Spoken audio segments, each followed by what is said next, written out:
의사들이 깜짝 놀란 93세 할아버지의 충격적인 비밀 7가지. 안녕하세요. 저는 올해로 93세입니다. 하지만 사람들은 저를 볼 때마다 이렇게 말합니다. 도대체 어떻게 그렇게 정정하세요? 에너지가 50대 같아요. 비결이 뭔가요? 혹시 여러분은 90세가 넘은 할아버지가 매일 아침 6시에 일어나서 30분씩 산책을 하고 저녁에는 손자들과 함께 농구를 한다고 하면 믿으시겠어요? 잠깐만요. 더 충격적인 사실을 말씀드릴게요.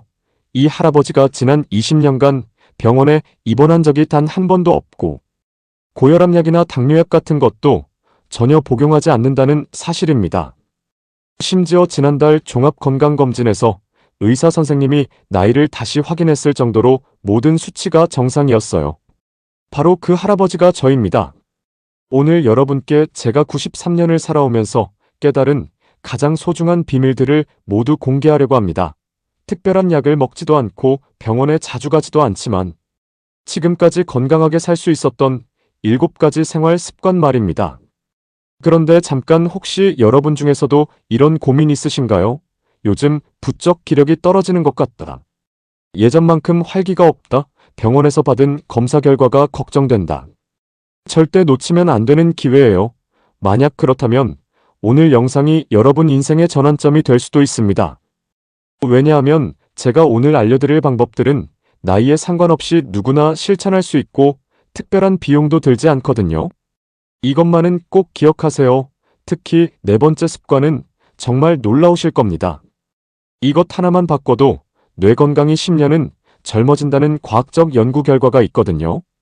절대 놓치면 안 되는 7번째 습관은 제가 80세가 넘어서야 깨달은 가장 중요한 비밀인데 이걸 알기 전과 후에 제 인생이 완전히 달라졌어요. 의사들도 이 방법을 보고 깜짝 놀랐다고 하더라고요. 잠깐만요. 여기서 중요한 약속 하나 하겠습니다. 끝까지 꼭 봐주세요. 여러분의 남은 인생이 얼마나 건강하고 활기찰지는 오늘 이 영상에 달려있을지도 모르니까요. 먼저 제 이야기를 간단히 해드릴게요. 저는 1930년생으로 올해 93세입니다. 젊었을 때는 평범한 회사원이었고 특별히 운동을 좋아하거나 건강에 관심이 많았던 사람도 아니었어요. 오히려 술, 담배를 즐기고 야근도 자주 하는 그런 직장인이었죠. 그런데 60세가 되던 해에 큰 병을 한번 앓았습니다.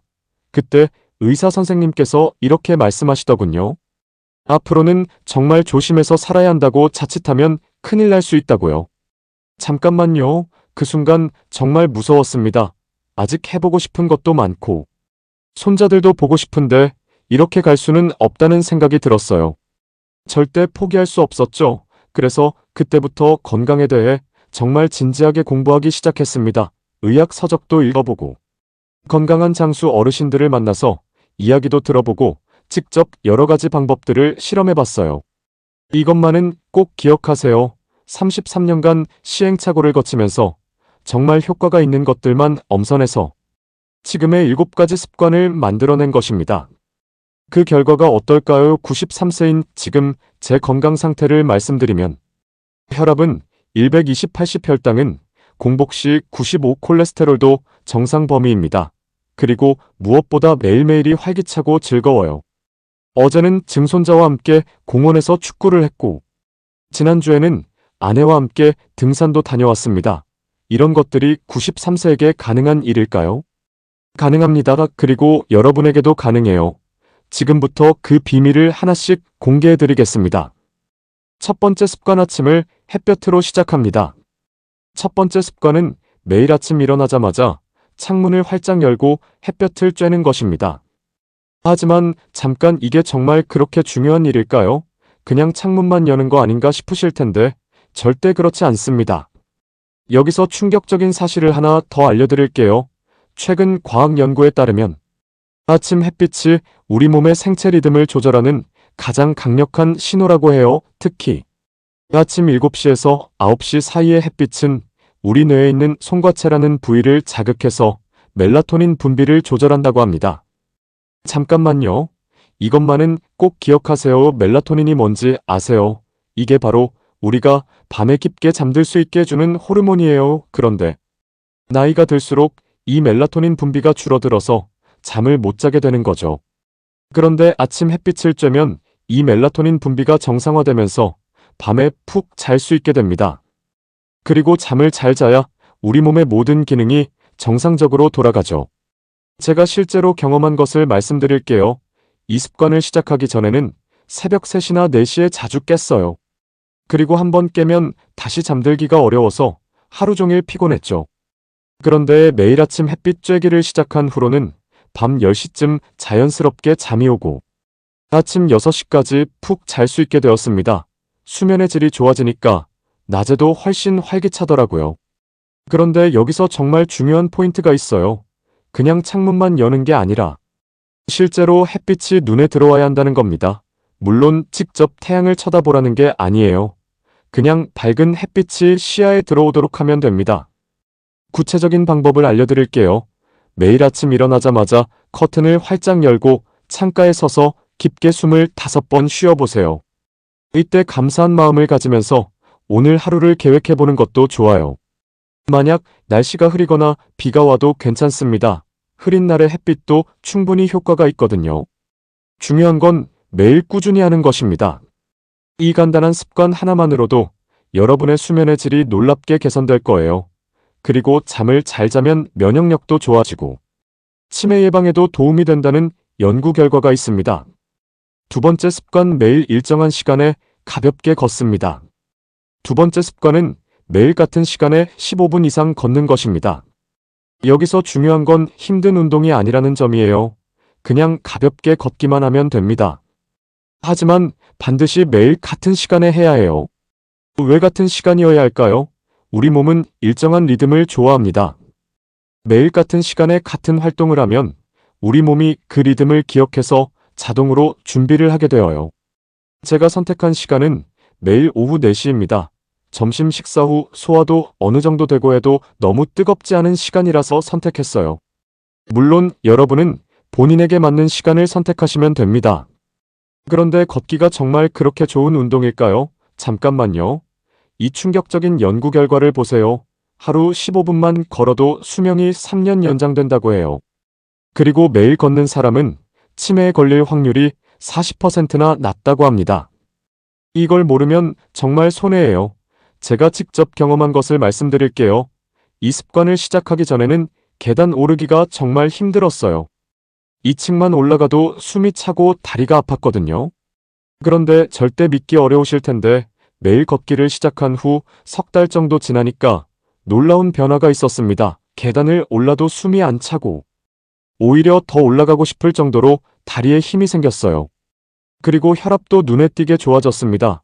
원래 고혈압 경계선이었는데 지금은 완전히 정상이에요. 의사 선생님도 깜짝 놀라셨어요. 혹시 여러분 중에 무릎이 아프거나 다리가 불편하신 분 계세요? 그렇다고 포기하지 마세요. 처음에는 집안에서 제자리 걸음을 해도 됩니다. 중요한 건 매일 하는 거예요. 그리고 걸을 때는 스마트폰을 보지 마세요. 대신 주변 풍경을 보고 새소리도 들으면서 걸으세요. 이렇게 하면 스트레스도 줄어들고 마음도 평온해집니다. 날씨가 나쁠 때는 어떻게 할까요? 저는 실내에서 걷기를 해요. 거실에서 왔다 갔다 하거나 계단이 있으면 천천히 오르내리기를 합니다. 한 가지 더 팁을 드리면 걸을 때 자신과 대화를 해보세요. 오늘 감사한 일이 뭐가 있었는지, 내일은 뭘 해볼지 이런 생각들을 하면서 걸으면 시간도 금방 가고 마음도 정리가 됩니다. 세 번째 습관은 배가 70% 찼을 때 수저를 내려놓는 것입니다. 혹시 여러분은 어떻게 드세요? 배가 부를 때까지 드시나요? 저도 예전에는 그랬어요. 맛있는 음식이 있으면 배가 터질 것 같을 때까지 먹었거든요. 그런데 이런 식습관이 얼마나 우리 몸에 해로운지 아세요? 여기서 충격적인 사실을 알려드릴게요. 과식을 하면 소화하느라 엄청난 에너지가 필요해요. 그래서 식사 후에 졸리고 피곤해지는 거죠. 잠깐만요. 더 심각한 건 과식이 노화를 앞당긴다는 사실입니다. 음식을 소화하는 과정에서 활성산소라는 것이 많이 만들어지는데 이게 우리 세포를 손상시켜서 늙게 만든다고 해요. 절대 놓치면 안 되는 포인트가 있어요. 소식의 놀라운 효과를 말씀드릴게요. 우선 소화가 정말 잘 됩니다. 예전에는 식사 후에 속이 더부룩하고 답답했는데 지금은 그런 게 전혀 없어요. 이것 하나만 바꿔도 인생이 달라져요. 머리가 맑아집니다. 과식을 하면 뇌로 가는 혈액이 위장으로 몰려서 머리가 멍해지잖아요. 하지만 소식을 하면 뇌에 충분한 혈액이 공급되어서 생각이 명료해져요. 체중 관리도 저절로 됩니다. 저는 지난 30년간 체중이 거의 변하지 않았어요. 젊었을 때와 똑같은 옷을 지금도 입고 있을 정도예요. 그런데 소식만큼 중요한 게 제철 음식을 먹는 것입니다. 자연이 그때그때 우리에게 필요한 영양소를 제공한다고 생각해요. 봄에는 새순과 나물로 겨울 동안 쌓인 독소를 빼내고, 여름에는 수박, 오이 같은 것으로 몸에 열을 내리고, 가을에는 과일과 견과류로 겨울을 준비하고, 겨울에는 따뜻한 음식으로 몸을 데우는 거죠. 특히 저는 시장에서 그날그날 가장 싱싱해 보이는 재료를 사서 간단하게 요리해 먹어요. 복잡한 요리는 하지 않습니다. 재료 본연의 맛을 살리는 게 가장 좋다고 생각해요. 그리고 한 가지 더 중요한 원칙이 있어요. 천천히 꼭꼭 씹어 먹는 것입니다. 한 입에 최소 30번은 씹어요. 그러면 소화도 잘 되고 포만감도 빨리 느껴져서 자연스럽게 소식하게 됩니다. 혹시 어르신들 중에 입맛이 없어서 잘 못 드시는 분 계세요? 그럴 때는 억지로 드시지 마세요. 우리 몸이 원하지 않는다는 신호거든요. 대신 물을 충분히 드시고 가벼운 산책을 해보세요. 네 번째 습관이 바로 제가 앞서 말씀드린 그 놀라운 비밀입니다. 잠깐만요. 이것만은 꼭 기억하세요. 사람과의 대화가 왜 그렇게 중요할까요? 여기서 의사들도 깜짝 놀란 연구 결과를 알려드릴게요. 다른 사람과 대화할 때 우리 뇌의 여러 부위가 동시에 활성화된다고 해요. 상대방의 말을 이해하고 내 생각을 표현하고 감정을 읽는 등 정말 복잡한 작업이 일어나는 거죠. 절대 놓치면 안 되는 포인트예요. 이런 활동이 바로 뇌를 젊게 유지하는 가장 좋은 운동이에요. 근육을 쓰지 않으면 위축되는 것처럼 뇌도 쓰지 않으면 퇴화됩니다. 충격적인 사실을 하나 더 알려드릴게요. 하루에 한 명과도 제대로 대화하지 않는 노인분들은 치매 위험이 2배나 높다는 연구 결과가 있어요. 저는 매일 최소한 3명 이상의 사람과 의미 있는 대화를 나누려고 노력해요. 아침에는 아파트 경비 아저씨와 날씨 이야기를 하고, 오후에는 공원에서 만나는 친구들과 담소를 나누고, 저녁에는 가족들과 하루 있었던 일을 나눠요. 그런데 여기서 중요한 건 그냥 인사만 하는 게 아니라 진짜 대화를 해야 한다는 것입니다. 상대방의 이야기를 진심으로 들어주고 내 생각과 감정도 솔직하게 표현해야 해요. 혹시 혼자 사시는 분들은 어떻게 할까요? 걱정하지 마세요. 요즘은 경로당이나 복지관에서 다양한 프로그램이 있어요. 독서 모임, 노래교실, 체조교실 등에 참여해보세요. 그리고 시장이나 마트에서 장볼 때도 상인들과 대화해보세요. 오늘 뭐가 싱싱한지, 어떻게 요리하면 맛있는지 물어보면 재미있는 이야기를 많이 들을 수 있어요. 반대로 저녁에는 전자기기를 멀리해야 합니다. 특히 텔레비전과 스마트폰의 블루라이트는 우리 뇌를 각성시켜서 잠들기 어렵게 만들어요. 저는 저녁 8시 이후에는 텔레비전을 끄고 스마트폰도 거실에 두고 침실로 갑니다. 대신 책을 읽거나 일기를 쓰거나 명상을 해요. 처음에는 좀 심심했어요. 평소에 뉴스나 드라마를 보는 게 습관이었거든요. 하지만 며칠 지나니까 오히려 마음이 평온해지고 잠도 훨씬 잘 오더라고요. 그리고 놀라운 변화가 있었어요. 집중력이 좋아진 거예요. 예전에는 책을 읽어도 금방 딴 생각이 들었는데 지금은 1시간도 집중해서 읽을 수 있어요. 5번째 습관은 매일 밤 잠들기 전에 감사일기를 쓰는 것입니다. 감사일기라고 해서 거창한 건 아니에요. 그냥 오늘 하루 중에 감사했던 일 3가지를 간단히 적는 거예요. 처음에는 별거 아닌 것 같았어요. 그런데 잠깐만요. 이 작은 습관이 제 인생을 완전히 바꿔놨습니다. 여기서 과학자들이 증명한 놀라운 사실을 알려드릴게요. 감사의 감정을 느낄 때 우리 뇌에서 세로토닌과 도파민이라는 행복 호르몬이 분비된다고 해요. 절대 믿기 어려우실 텐데 이 호르몬들이 스트레스를 줄여주고 면역력을 높여주고 심지어 통증까지 줄여준다고 합니다. 정말 놀랍지 않나요? 이것 하나만 바꿔도 삶이 달라져요. 제가 실제로 경험한 변화를 말씀드릴게요. 이 습관을 시작하기 전에는 사소한 일에도 짜증이 나고 불평이 많았어요. 날씨가 흐리면 기분이 우울하고 버스가 늦으면 화가 나고 그랬거든요. 그런데 매일 감사일기를 쓰면서 점점 긍정적으로 변했어요. 같은 상황이라도 다르게 보게 되더라고요. 비가 오면 가뭄이 해갈되어서 감사하고, 버스가 늦으면 잠깐 쉴 수 있어서 감사하고, 그런 식으로요. 그리고 잠도 훨씬 잘 오게 되었습니다. 예전에는 침대에 누워서 하루 종일 안 좋았던 일들을 떠올리며 끙끙거렸는데, 이제는 감사한 일들을 생각하면서 마음 편히 잠들어요. 구체적으로 어떻게 쓰는지 알려드릴게요.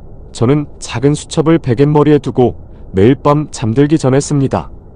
오늘 감사한 일: 첫째, 아침에 손자가 안아줘서 감사합니다. 둘째, 점심에 먹은 된장찌개가 맛있어서 감사합니다. 셋째, 저녁 산책 때 예쁜 꽃을 봐서 감사합니다. 이런 식으로요.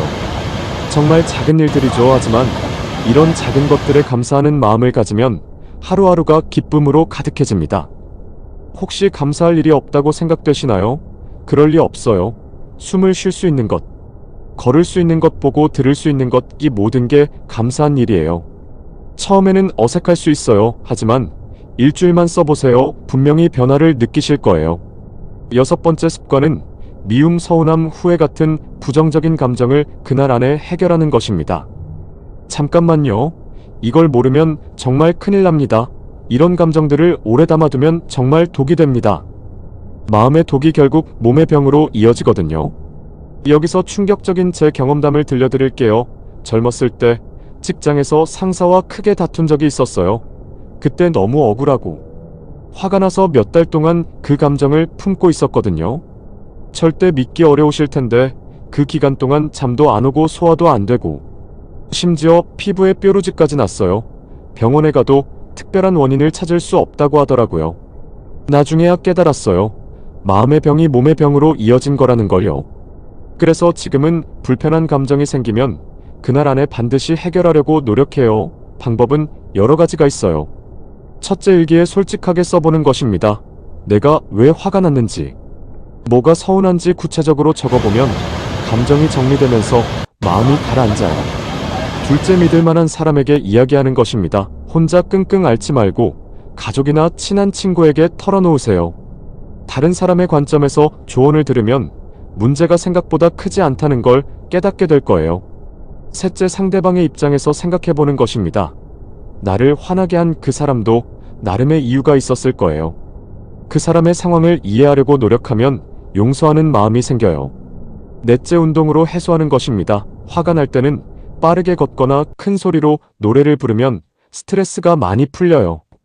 가장 중요한 건 용서하는 마음입니다. 용서는 상대방을 위한 게 아니라 나 자신을 위한 거예요. 미움과 원망을 품고 있으면 결국 내가 더 고통받거든요.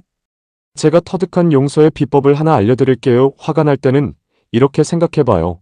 저 사람도 언젠가는 죽고 나도 언젠가는 죽을 텐데 이런 일로 귀한 시간을 낭비할 필요가 있을까? 그러면 신기하게도 마음이 편해져요. 인생이 너무 짧아서 미워할 시간도 아까워요. 일곱 번째이자 마지막 습관은 나보다 젊은 사람들과 시간을 보내는 것입니다. 잠깐만요. 이게 바로 제가 80세가 넘어서야 깨달은 가장 중요한 비밀이에요. 절대 놓치면 안 되는 이 습관을 시작한 후로 제 인생이 완전히 달라졌어요. 여기서 충격적인 사실을 알려드릴게요. 나이가 비슷한 사람들끼리만 어울리면 어떻게 될까요? 주로 하는 이야기가 병원 이야기, 약 이야기, 죽음에 대한 이야기예요. 이런 이야기들을 계속 들으면 자연스럽게 부정적이 되고 늙은 기분이 들어요. 이것만은 꼭 기억하세요. 젊은 사람들과 어울리면 완전히 다릅니다. 그들의 에너지와 열정이 전염되어서 저도 젊어지는 기분이 들어요. 절대 믿기 어려우실 텐데 제가 지금 가장 친하게 지내는 친구는 60대 친구예요. 저보다 20살이나 어리죠. 이 친구와 함께 등산도 하고 새로운 음식점도 가고 심지어 스마트폰 사용법도 배워요. 그리고 제 손자 손녀들과도 적극적으로 시간을 보내요. 그들의 학교 이야기, 친구 이야기, 꿈에 대한 이야기를 들으면 제 마음도 덩달아 설레어요. 젊은 사람들과 어울리면 새로운 것을 배우게 됩니다. 요즘 젊은이들이 쓰는 말도 배우고 새로운 기술도 배우고 세상이 어떻게 변하고 있는지도 알게 돼요. 그런데 여기서 중요한 건 젊은 사람들에게 잔소리하거나 가르치려 들지 말라는 것입니다. 대신 그들의 이야기를 진심으로 들어주고 응원해주세요. 그러면 그들도 여러분을 좋아하게 될 거예요. 혹시 젊은 사람들과 어떻게 친해지냐고 물으실 수도 있어요. 방법은 많아요. 복지관이나 경로당에서 자원봉사하는 젊은 분들과 친해지거나 동네 카페나 도서관에서 자연스럽게 대화를 시작해보세요. 그리고 손자, 손녀가 있으시면 그들의 친구들에게도 관심을 보여주세요. 아이들은 자신에게 관심을 보여주는 어른을 정말 좋아해요. 제가 경험한 놀라운 변화를 말씀드릴게요. 젊은 사람들과 어울리기 시작한 후로 제 말투와 행동이 젊어졌어요. 예전에는 걸음걸이도 느리고 말하는 것도 느렸는데 지금은 훨씬 활기차요. 그리고 새로운 도전을 하게 되었어요. 85세에 스마트폰을 배웠고 90세에는 유튜브를 시작했어요. 이런 일들이 가능했던 건 젊은 사람들의 격려와 도움이 있었기 때문이에요. 잠깐만요. 이제 이 7가지 습관을 어떻게 실천하시는지 정말 중요한 비법을 알려드릴게요. 절대 놓치면 안 되는 포인트예요. 한꺼번에 다 하려고 하지 마세요. 그러면 작심삼일로 끝날 가능성이 높아요. 대신 하나씩 차근차근 시작하세요. 이것만은 꼭 기억하세요. 첫 번째 주에는 아침 햇볕 쬐기만 해보세요. 이게 익숙해지면 두 번째 주에 걷기를 추가하고 세 번째 주에 소식을 시작하는 식으로요. 여기서 중요한 사실을 알려드릴게요. 완벽하게 하려고 하지 마세요. 가끔 빼먹어도 괜찮아요. 중요한 건 포기하지 않고 계속 시도하는 것입니다. 절대 믿기 어려우실 텐데 처음에는 변화가 잘 안 보일 수도 있어요. 하지만 최소한 한 달은 꾸준히 해보세요. 그러면 분명히 변화를 느끼실 거예요. 잠깐만요. 정말 중요한 주의사항이 있어요. 혹시 지금 아프거나 몸이 불편하신 분들은 의사 선생님과 상의한 후에 시작하세요. 특히 심장병이나 고혈압이 있으신 분들은 운동 강도를 조절해야 해요. 이것만은 꼭 기억하세요. 나이를 핑계로 포기하지 마세요. 저는 60세에 시작해서 93세인 지금까지 하고 있어요. 언제 시작하든 늦지 않습니다. 잠깐만요. 정말 중요한 이야기를 해드릴게요. 이 7가지 습관은 결코 어렵지 않습니다. 하지만 그 어떤 약보다 제 삶을 건강하고 활기차게 만들어줬습니다. 93년을 살아보니 확신이 듭니다. 우리 인생은 매일의 작은 습관이 결국 운명을 만듭니다. 절대 놓치면 안 되는 기회예요. 여러분도 오늘부터 한 가지씩 실천해보세요. 분명 내일의 자신이 달라질 겁니다. 이것만은 꼭 기억하세요. 혹시 이 영상이 도움이 되셨다면 좋아요 버튼을 눌러주시고 구독도 해주세요. 그리고 주변에 건강이 걱정되는 분들에게도 공유해주시면 정말 감사하겠습니다. 여기서 중요한 약속 하나 하겠습니다. 댓글로 어떤 습관부터 시작하실 건지 알려주세요. 제가 하나하나 응답해드리겠습니다. 다음 영상에서는 93세가 알려주는 행복한 노년을 위한 마음가짐에 대해 이야기해보겠습니다. 구독해두시면 놓치지 않고 보실 수 있어요. 여러분의 건강하고 행복한 내일을 진심으로 응원합니다. 시청해주셔서 감사합니다.